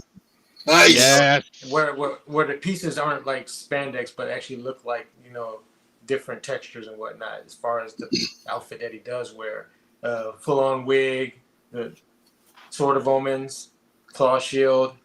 Now this might get me in trouble if I get myself painted orange though, but I would have to do something like Ooh, controversial. yeah, I have to do that. Controversy. Kenneth. All right, come on, Kenneth. You He said know, Lino. he said gotta- Lino. You gotta come correct. I don't know if you saw me when I reached behind me when you mentioned the question, and I grabbed it and I brought it down. So I was going to go with Blue Marvel in this particular look, right? Yes, you should do it. It's the suit, it's the coat, it's the everything, and this is going to be expensive. So I put this one up here. But if I have an unlimited budget and I'm going big, I don't know if anybody's a gamer or played Gears of War. Yep. A Cowl train. If I can get a Cowl train with the Lancer and the lights and the cog and I actually have the armor. yeah, I actually do. I actually was part of the Gears of War 3 premiere and all, and I own and I have both Lancers. The one with the I'm a big yes. That would be the one that I would break the bank on. I would we eating peanut butter and jelly for the next 2 months. Ramen. Yeah, Straight ramen.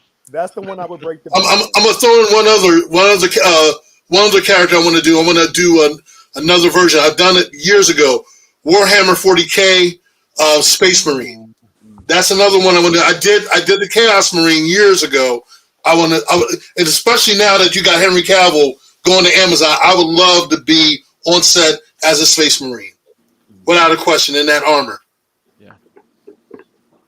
All right, Selena, you got the budget is unlimited. You got a personal trainer, all the stuff. You could pick whatever you want. I mean, I don't know that I need a trainer for this one. I need somebody who can just custom make the crap out of this cosplay. I have envisioned myself as the Pink Power Ranger since like a little girl. Mighty Morphin, Pink Power Ranger. Like if I could get a custom helmet, custom suit, a motorcycle to match, and I don't know how to ride, but I that cosplay, like that would be. I was gonna say I can help you with all that. Then you said motorcycle. I was like, oh yeah, that's. Selena, your budget is unlimited. You want to work in also a Dragon Zord in there, whatever you can, 100%. That could be in the budget. Right. It could be just with my cosplay. Exactly. Just roll into town that way. All right, Quiva, what you got? So I love doing like cosplays that are not necessarily just like girls. Like I like doing like male cosplays. I like doing like ones where people don't even recognize me at all. I've cosplayed like Mole from Lost City of Atlantis, and people had no idea who I was. So I've always wanted to do the Iron Giant and C-3PO. Because I think that they would just be really cool. And also sometimes it's nice to walk around a con and people just like, love, like they're paying attention to your costume and everything. And I really appreciate whenever people like compliment like work like that. So yeah. Yeah, I think actually on that same page, mine would be, it's a toss up between, actually one would be Goliath from Gargoyles with articulated wings, like all the, like the whole 9 yards, like everything, you know. I just have to work on that a little bit more bass so I can get that Keith David bass, just just like some of that, hair extensions, the whole 9 yards. Um, but the other one actually, from Full Metal Alchemist, especially because of my height, I want to have one of my friends who's shorter than me, and we All can right. be, exactly, like that's what I want. That's what I want to do. Is that if I can get that, Alphonse. actually, yeah, yeah, exactly. Alfonso, Yep. I'd be good to go. I'll be amazing. That'll be amazing. If no, and I want like not giving anything to sort of people who are foam crafts or foam smiths. I'm talking about actually like a, like a, what's that material that they, Resin. yeah, like exactly like that, like the Iron Man suit type of thing. Yeah. Like that would be top tier. And for Goliath, again, fully articulate, wings. Where that way, when I'm walking in a con, I'm not whacking into everybody as I'm It's walking. yeah. I was gonna say it's not easy. Trust me. Take it from me. It is not easy. Oh, And fans, woo! I've seen it. Whenever I see anybody that has, I'm in Atlanta, so I go to Dragon Con every year, and when I see people who come in from outside of Atlanta with these huge builds, I'm always in awe. I'm like, first of all, how are you traveling with all this stuff? Like, how are you, like, what exactly are you bringing with you? Because then what they do is that they'll go ahead, and if it's a big build, they'll just park it in one part of the convention, on the convention floor, and that's where they'll stay the entire time. And I'm just like, it's amazing stuff what they've done, but at the same time, I'm always like, how did you get it here? Like, how did you logistically get it here? Yeah, sure. Maybe They there's got a rust in service. that spot. Maybe there's a service out there somewhere. Maybe actually somebody needs to create some kind of courier service that brings your cosplays to the con you're going to for you. That would be It had to amazing. be a big van. It would have to be a really big van. True, but it would be a fleet of vans. Like work with me here, guys. It will be a fleet of vans, and that's their only purpose. Is that you go ahead and you hire them, and they take your You stuff better from you better get the copyrights on that right now because you know someone is watching right now, getting that idea, writing it on paper. I'll be honest. When we did Star Wars Celebration Orlando and Star Wars Celebration Chicago, there was actual guys who had vans who we give them our armor and we just pay them to transport it. We just picked it up at the con and then they took it back to California for us and stuff. Oh, nice. Ooh, Okay. that's nice. Oh, And they made enough to cover their hotel room, to cover the driving expense and everything. And they were already truck drivers, so it was like, oh, wow. Well, there you go. Then it exists. It's awesome. Then we just have to look them up. So if anybody knows, actually anybody who's watching knows it, hook us up. Tell us where to find these services so we can go ahead and actually utilize them. I don't utilize them a lot because I wouldn't use them because a lot of my stuff is spandex. So much spandex. so much spandex.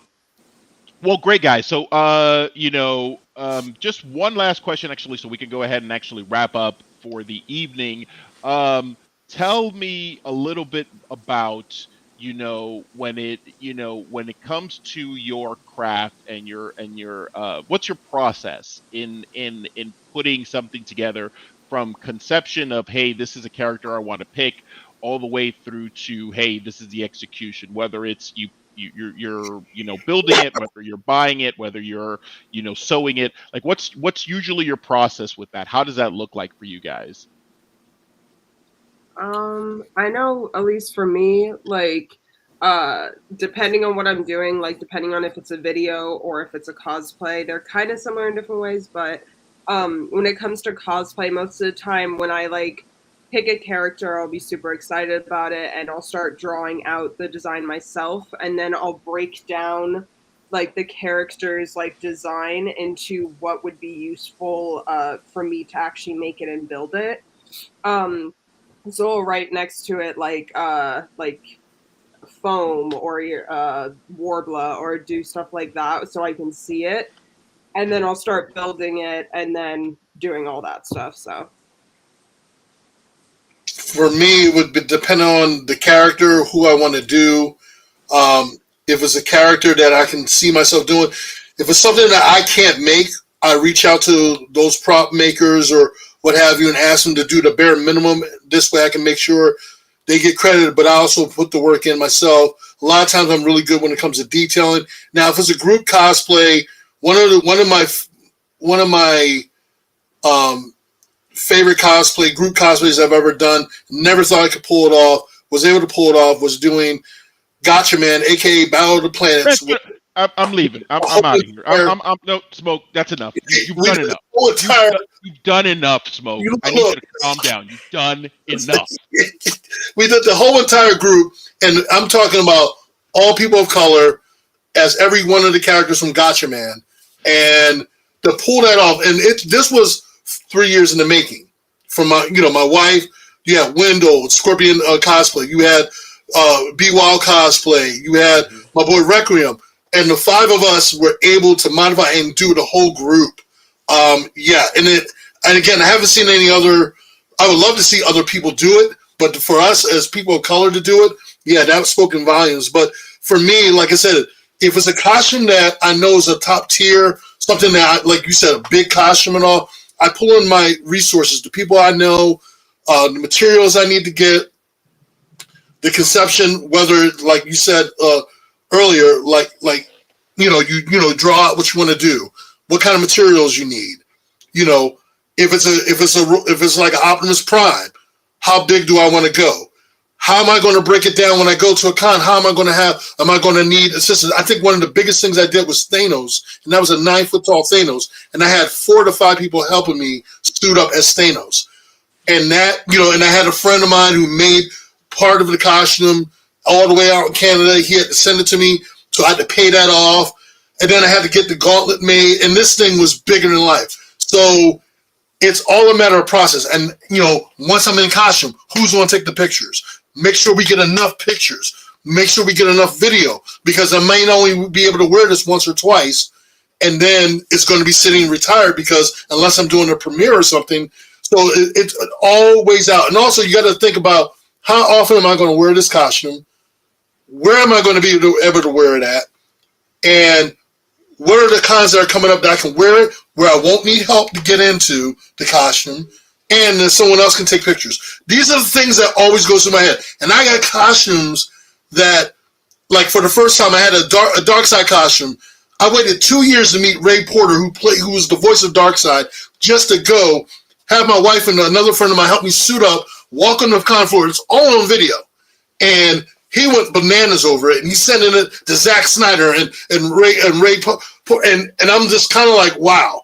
And so these are the things that you got to think about when you're cosplaying the character. You want to be able to feel comfortable where you can walk around on the floor, where you can put it on sometimes yourself, because you might not always have someone to back your play or an assistant.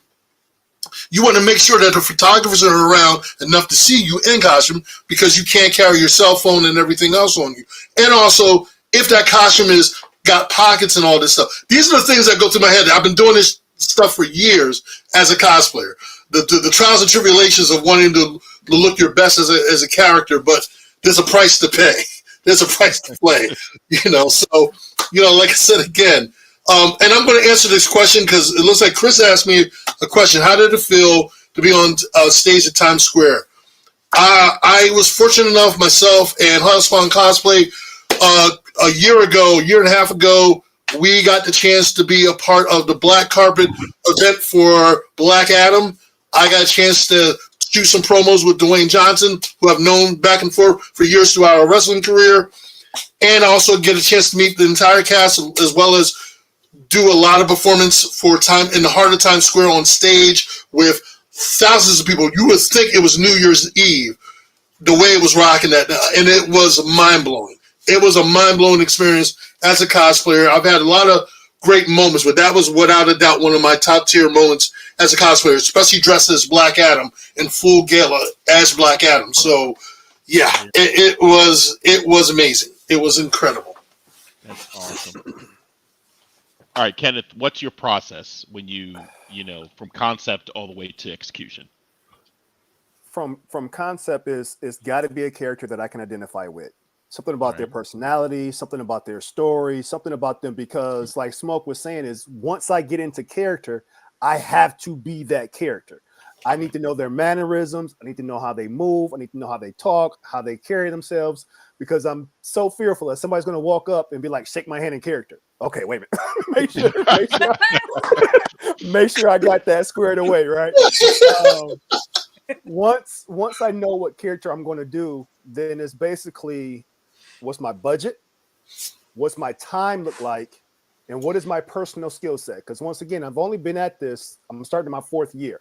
So I've picked up some EVA foam stuff. I just got an airbrush machine. I can sew a little bit with a sewing machine. So I'm slowly starting to add pieces to my toolbox. So where my Killmonger cosplay, I got directly from Parallel Life Studios and the guys over there. When it came 2 years later for my Bishop, I said, okay, do the suit. I'm going to do the armor and the cape and the boots and the gun. So I'm slowly starting to add my own pieces to it. And it's going to be pretty much the same way with the big one that I'm doing this year. They're doing a piece and then I'm doing a piece and kind of working together. I don't so much get caught up in the fact that I may not be able to get on someone's stage because I haven't done so much of it myself. But once again, I'm only 4 years into this, right? Give me some time to work on my craft a little bit. And I'm okay with, at first I bought a 3D printer and I was like, I'm gonna be a 3D printer. And then I was like, ooh, that's a lot of work. So I ended up giving my 3D printer away. I donated to a club, a kids club that was doing 3D printing and starting. So I just donated. I was like, that's not going to be my thing. Awesome. I'm not going to be programming and have 5 different machines and I got to sand and paint and no, I'm not doing that. I was like, EVA foam? I could probably tinker with some EVA foam. Am I ever going to be good enough with a sewing machine to do the 4-way stretch spandex? Nope, I got people for that, right? But I can do some prop making. I can do some guns. I can do some lights. I can do this. I can do that. So I'm really I think my focus is going to be EVA foam, getting that really down and nice and neat, because some people are so good at it that you don't see any seams and it's just flawless, right? So I want to work on that. I want to work on my sewing skills and I want to work on my airbrush painting skills. Other than that, once again, it's budget and I don't have the time to do as much as I want to. So I'll, just like Smoke said, I have resources. There are people on Etsy who do leather work, and there are people who do even my Killmonger. My sword and my shield came from Etsy. My helmet came from Gotta Props, and the suit came from overseas, right? So I have no problem leaning on other people and making sure they all get their credit and coming up with the look that I want to have.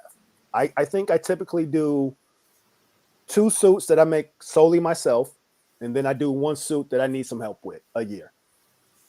Nice. All right. Selena.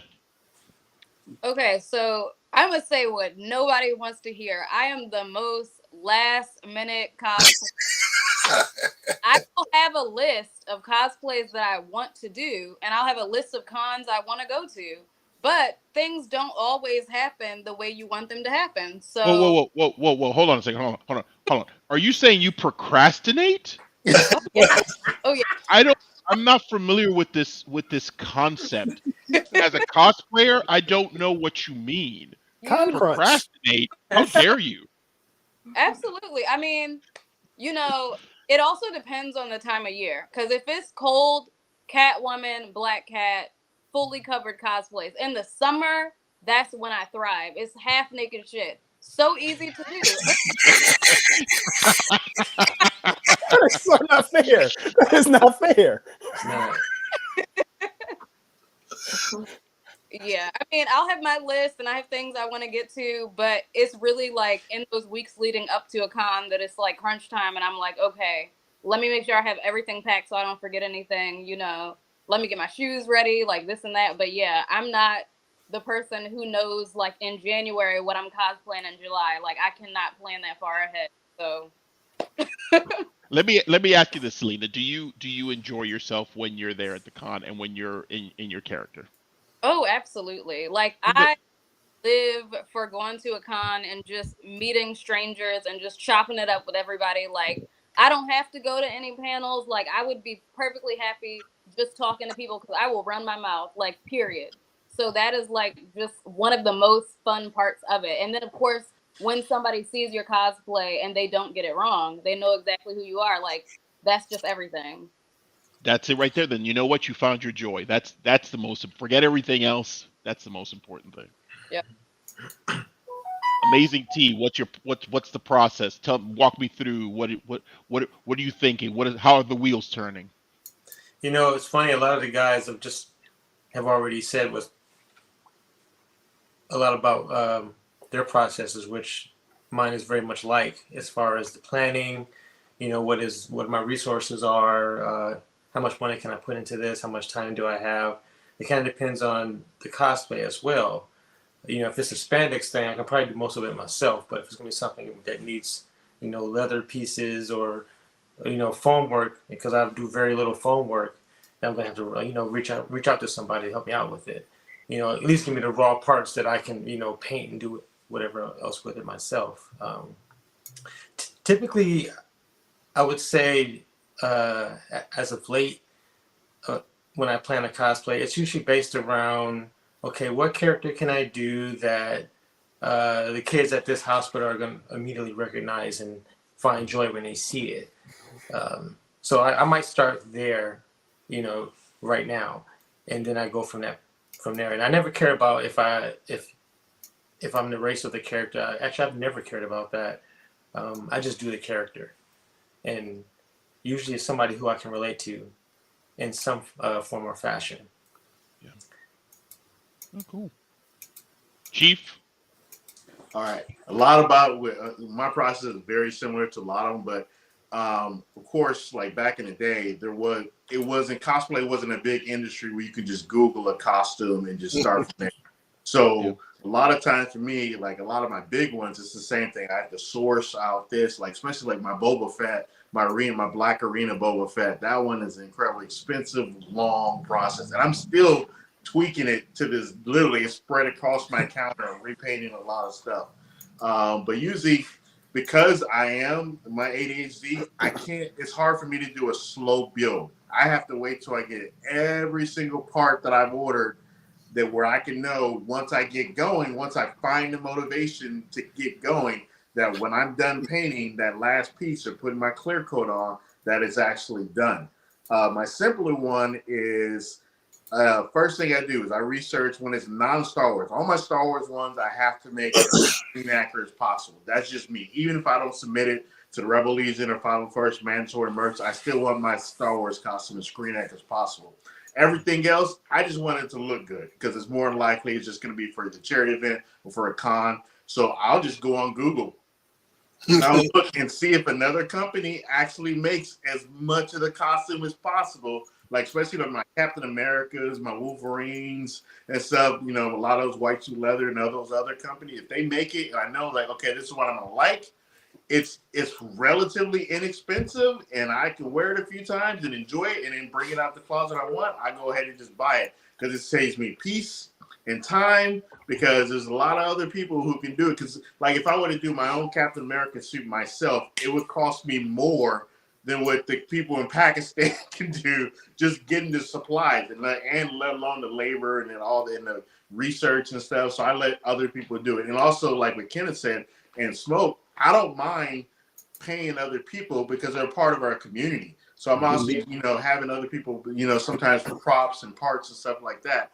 And because me as a photographer, I like when people hire me. So it's the same thing where I like to actually sometimes support other people so I can save my time and on gaming instead of trying to working hours and doing research and stuff. Some people enjoy it. I don't always. A lot of times I don't want to. I rather just pay. But then if there's not a resource out there, then I just do it myself. Yeah. All right. Paper Doll, what's your process?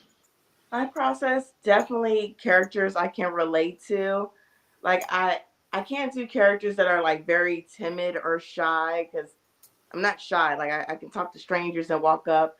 I really enjoyed being Himiko Toga for a while. Like I was like, okay, I need to retire this cosplay, doing so many different versions. And so it's like first I got to be able to relate to the character.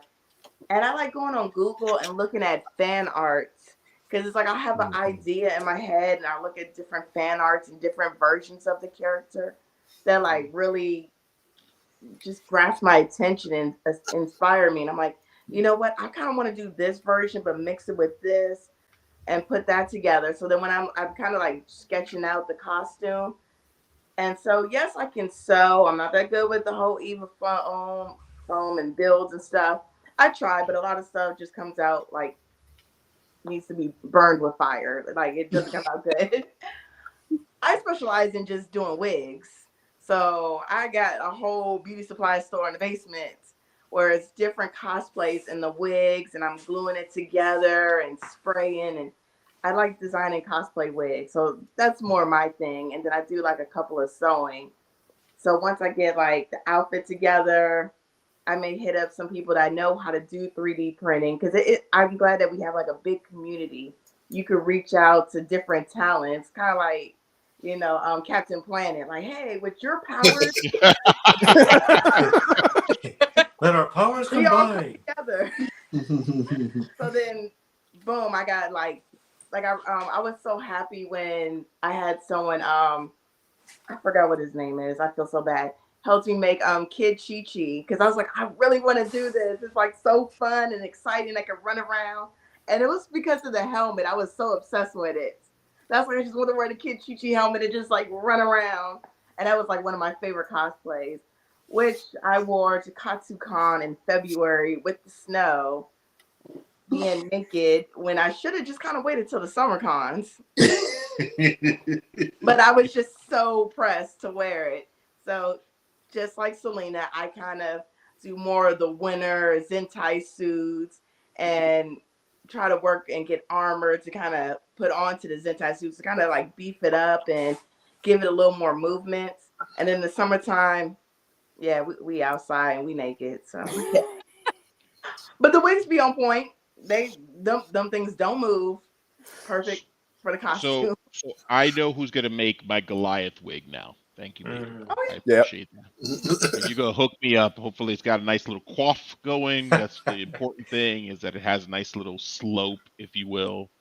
That's what I'm hoping for at the Oh very yeah, least.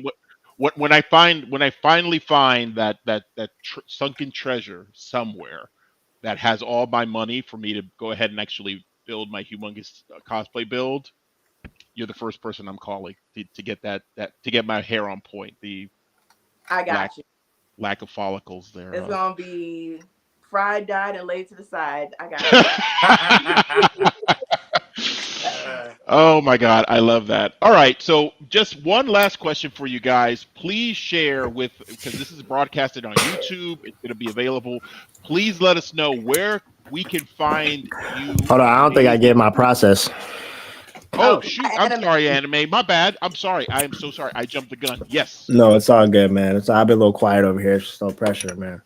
But nah, real quick, I just wanted to say, like, I'm an Amazon warrior for sure. So like, yes. I mean, like, so for sure, like, if I can't find it on Amazon, I'm going on AliExpress. AliExpress is pretty good too. They just take a little longer. And like I said, mostly I just try to pick characters that I feel like relate to my build the most. But I just try to, for lack of better words, blackify the nonsense out of the costume. So like if you've seen a lot of my costumes, like I'm wearing Timbs, I'm wearing grills, I'm wearing rings, I'm wearing chains, like I'm just trying to make it as like gangster as possible. That's just my aesthetic because where I'm from. But that's just how I feel. Like I just feel like I gotta make it as like I just try to make it like more of myself, you feel me? So like Star Wars, I'm wearing Timbs, like I'm wearing like Scully's with the Spider-Man mask. Like that's just how I do it with my costumes. And then like I don't like wearing wigs. Like Paper Doll tell you, I'll dye my hair. I'll use the fake dye, the color. So like I'll put that in my hair and like, try to sauce it up like that. But yeah, that's all I try to do. I just try to make it as like, eccentric as possible, but like credit to where I'm from, because I'm from Jersey, so I try to make it like as city as possible. You feel me? So that's really it. Mm-hmm. That's cool, man. That's the amazing thing about cosplay is you could add your aesthetic, you could add your style to it, you could add your own stamp on it. That's really the best part of it. So I apologize again, anime. I No, you're completely good. You're good. railroad. So my last question is actually where can we find you on social media? Now is the time to plug your social media, and if you want to, if you have actually a con that you're attending or anything like that, that anybody who is actually, because there's a couple of people that joined the chat and they were like, man, I want to meet these people. These people are amazing. They sound dope. They look dope. I'm looking at their Instagram. They look like they got it all going on and got it together. Where can we find you? And I'm actually going to start actually in order from where I am on my screen right here with Paper Doll, and then go from there. Yes, you can find me on Instagram at love_paper doll, which is LOVE_paper doll. Nice. Any cons you going to coming up? Any cons you're excited about? You don't have to share it. If you don't want to share it, that's fine. But I will be at KatsuCon since it's 10 minutes from the house, and my son really wants to go. He's like, we got to do a family group, Juju Kaisen cosplay group. And I'm like, okay, yay, me and a bunch of teenagers. So it'll be fun because he has a whole anime club he started up in school. So I'm like, oh, my baby's a nerd. I love it. Yes. So I'll be at Katsu, Awesome Con, DreamCon, BlurCon, and that's what I know so far. But I make sure I post it on my page because sometimes, actually, I got a whole vision board to remind me because I'm like, is something supposed to be coming up? Oh, and I want to check out MomoCon and DragonCon because I keep hearing about it. I need to come to Atlanta. I'm located in DC where it's a little nippy outside, but I need to come outside and be in Atlanta. I wish I could change my screen to the Homer Simpson meme where it's just him and Bart on the couch, patting the couch saying, come join us, and looking like straight eerie, because that's what I tell everybody about Dragon Con. Please, if you've never been to Dragon Con, it is an experience. And I will say, actually, I know sometimes people are like, well, it's fairly overwhelming. There's a lot of people. There's an experience for everyone at Dragon Con. If you just want to spend your entire weekend in the gaming room, there's something for that. If you want to go to panels, there's something for that. If you want to basically, like, if you're a partier and you just want to get completely and totally wrecked, there's something for that as well. So I encourage that. Game rooms and panels. I'm telling you, I'll be the person in the panels and in the front row, like, oh, okay. I have to get my program. I love going to panels, and then I'm in the game room. Join us. Smoke. All right, what you got, Smoke? Where can we find you? So you can find me on Instagram, the Smoke 007. You can find me on YouTube, the Smoke 007. You can follow my Orville fan series, Planetary Step, which is held by Seth MacFarlane. Also, you can follow me on X, the Smoke 000, TikTok, Eric the Smoke Moran. And if you can't remember all that, just Google Eric the Smoke Moran and a whole bunch of stuff will come up. I will be also, like Paper Doll, I will be making announcements when I'll be appearing at certain cons and all, because there's so many cons, and I'm like, well, I may go to this one. Well, I may not go to this. So I'd rather just surprise everyone, just jump in costume and just do it on the spur, on the fly. Dragon Con.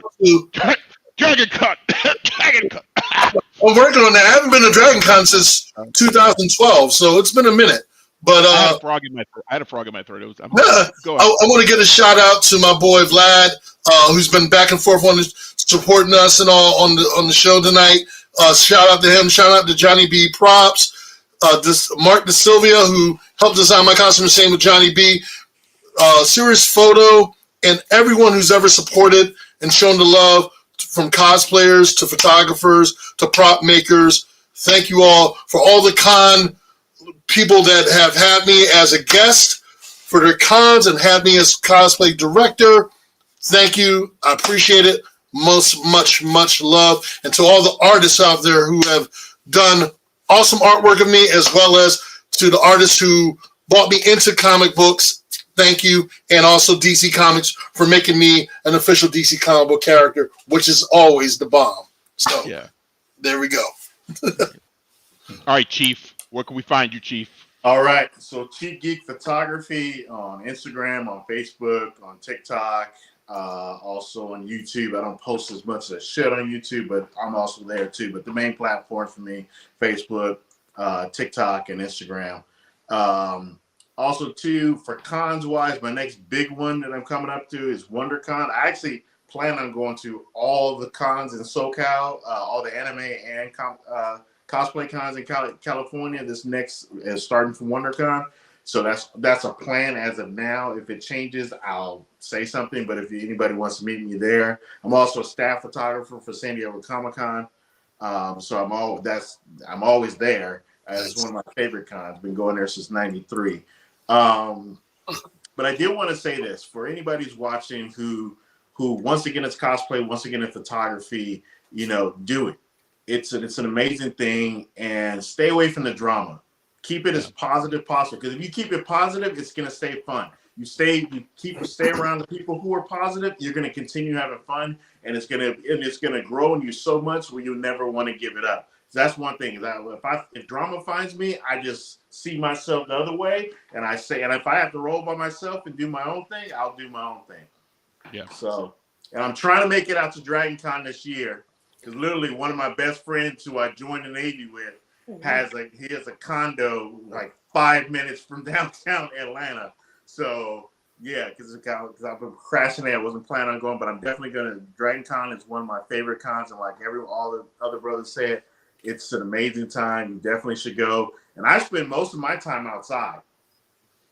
I just party outside the whole time. Wherever the music is, that's usually where you'll find me.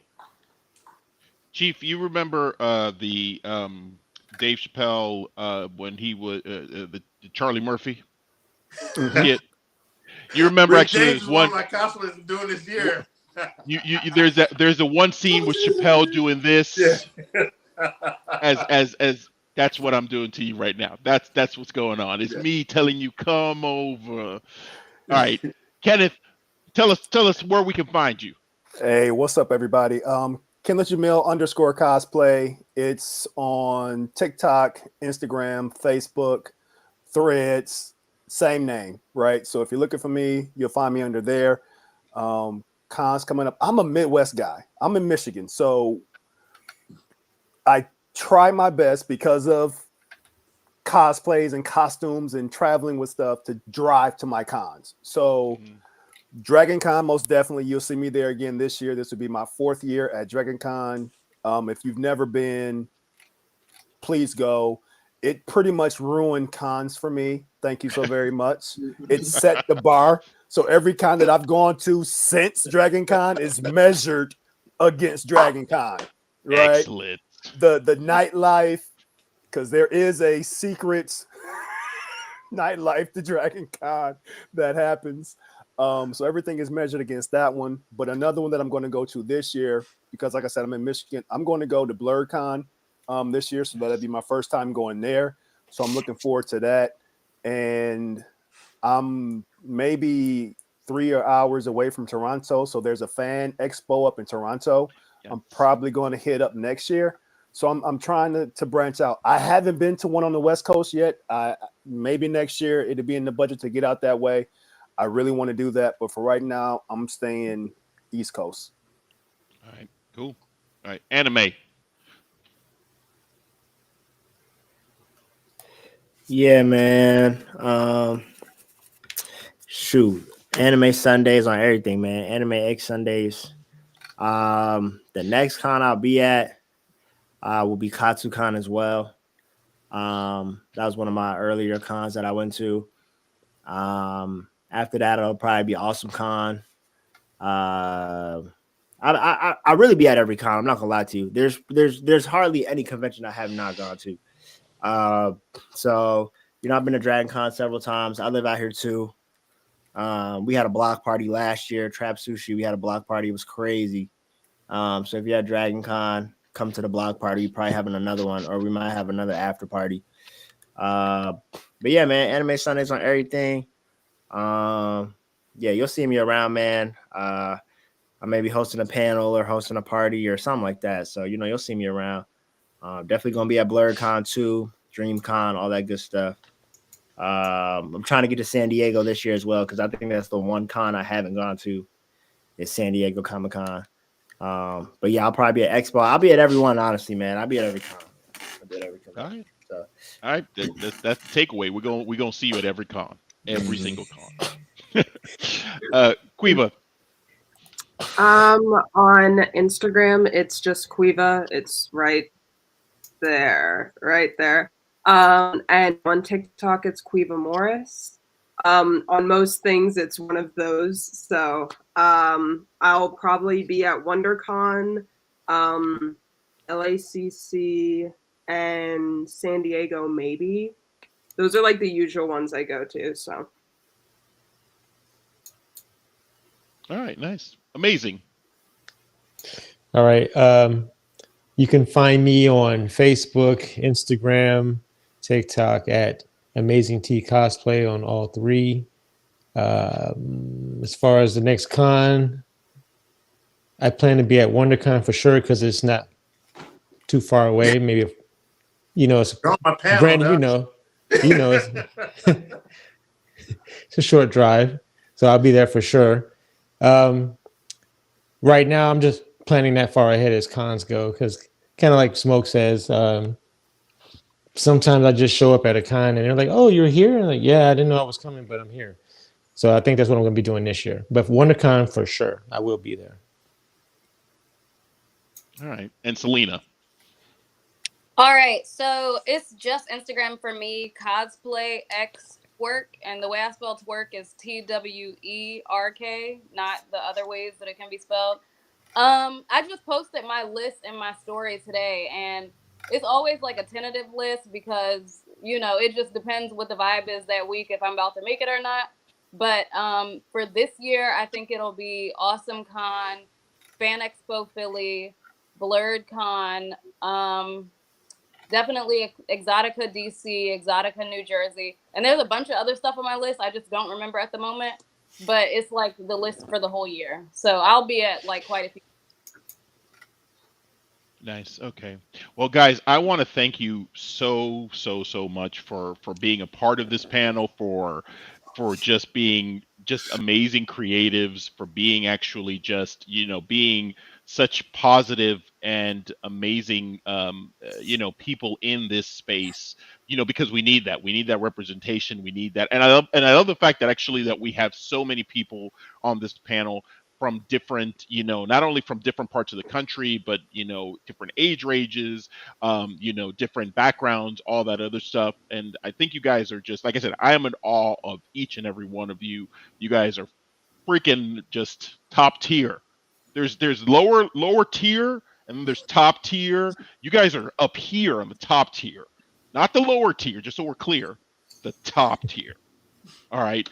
Well, I'm gonna sign off. This is Mo, not Mr. Cosplay Alliance, like it says here. I'm not. I'm just borrowing this page from him. But I'm Mo, Dominican Knight, at Dominican Knight through Instagram and any of those other things. So thank you guys, everybody, for joining us. I hope you have a fantastic weekend. There will be another actual roundtable, I think actually next week, if I'm not mistaken. So, feel free to tune in, join in that. Actually, it's going to be another group of cosplayers as well. And again, it's going to be for February, for Black History Month. Have a great evening, guys, and thank you so much for joining. Thank you for having us. Thanks. Thank you so much. Thank you, bro. Thank you.